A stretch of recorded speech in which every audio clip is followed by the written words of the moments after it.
We are debating this historic measure at an actual crime scene. House members debating whether to impeach President Donald Trump. The arguments posed by lawmakers and what this could mean for the country. Wanted for murder, an East Texas man with a violent history is involved in 3 shootings in the last week, the most recent leaving another man dead. Everything certainly points to Thompson as being involved in this. Tonight, we've got more on Thompson's past and how you can help police find him. Plus, ending the stigma, what an area college is doing to normalize mental health. 3 News at 4 happens right now. And we begin with breaking news out of Washington, D.C. President Donald Trump has become the first American president to be impeached twice, facing a strong bipartisan rebuke from the House exactly 1 week after a violent mob of supporters invaded the United States Capitol. Good afternoon, everybody. Welcome to 3 News at 4. Appreciate you being with us. My name is Jeff Bimefor. As you heard, the U.S. House has voted to impeach President Trump for a second time. 217 votes were needed to impeach. 232 to 197 was the final tally. Here's the latest from Washington with Nadia Romero. Thousands of armed troops keep guard both outside and inside the Capitol, all to protect lawmakers on a historic day, the second impeachment of President Donald Trump. We are debating this historic measure at an actual crime scene, and we wouldn't be here if it weren't for the President of the United States. Exactly 1 week after the deadly siege on the Capitol, the House debated impeaching President Trump on 1 count, inciting an insurrection. The President of the United States incited this insurrection, this armed rebellion against our common country. I cannot think of a more petty, vindictive, and gratuitous act than to impeach an already defeated president a week before he is to leave office. President Trump denied responsibility for the riot. Statement from the president. I urge that there must be no violence, no lawbreaking, no vandalism of any kind. This is not what I stand for. Unlike President Trump's first impeachment in 2019, this time some Republicans say they will vote with Democrats to impeach. With a heavy heart and clear resolve, I will vote yes on these articles of impeachment. Yet most House Republicans argue that impeachment will ultimately do more harm than good. A vote to impeach will further fan the flames of partisan division.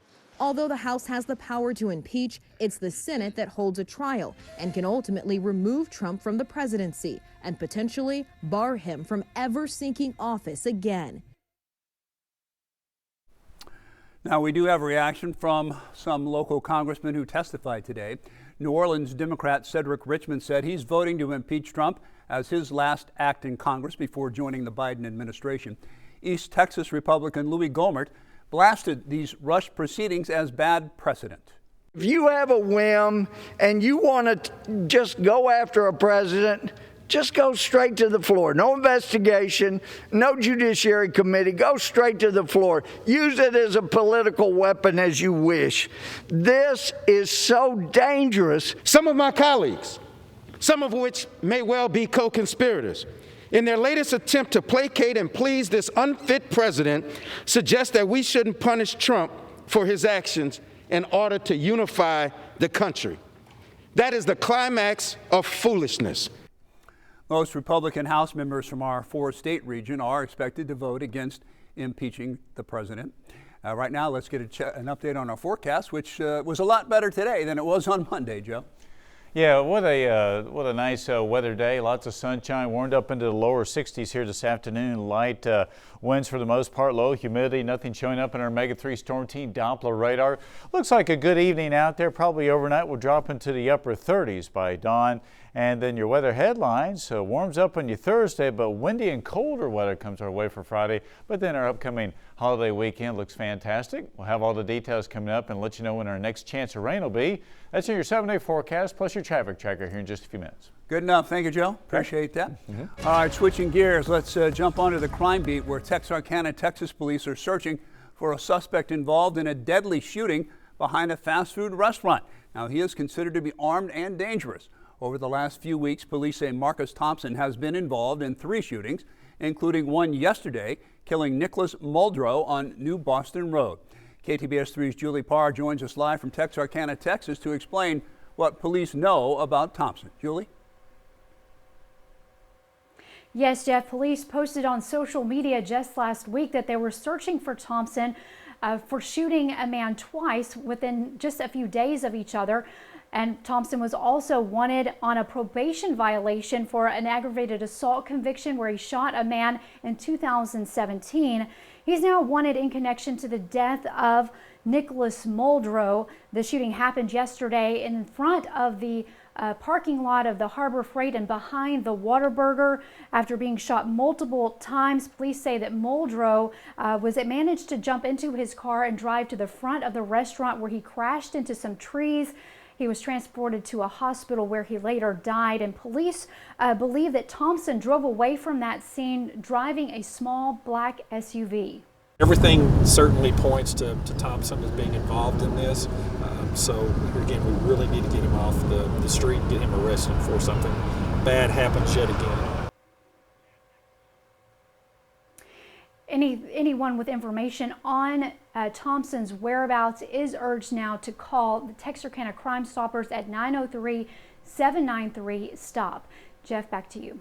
All right, Julie, thank you very much for that update. Now, this shooting is the first homicide of the year in Texarkana, Texas. The last fatal shooting happened December 30th in a Chili's parking lot. So far, no arrests have been made. Police do not believe these two cases are related. And a man from Manny is dead after a 3-vehicle crash last evening following reports of a reckless driver.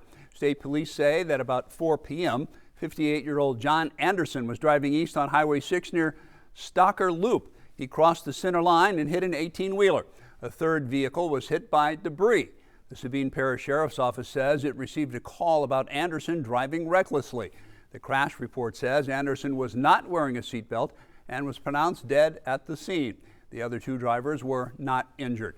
The crash does remain under investigation. A trial date has been set for the man accused of killing a Louisiana man, creating a search that lasted more than a week. John Hardy is charged with second-degree murder in connection with the death of Garrett Wilson. A trial date of December 6th of this year has been assigned. Wilson was reported missing a year ago. His dismembered body was eventually found just south of Plain Dealing.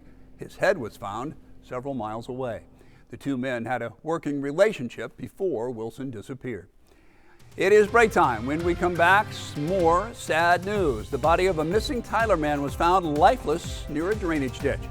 And Mardi Gras. There may be some hope yet. Details on the other side of the break.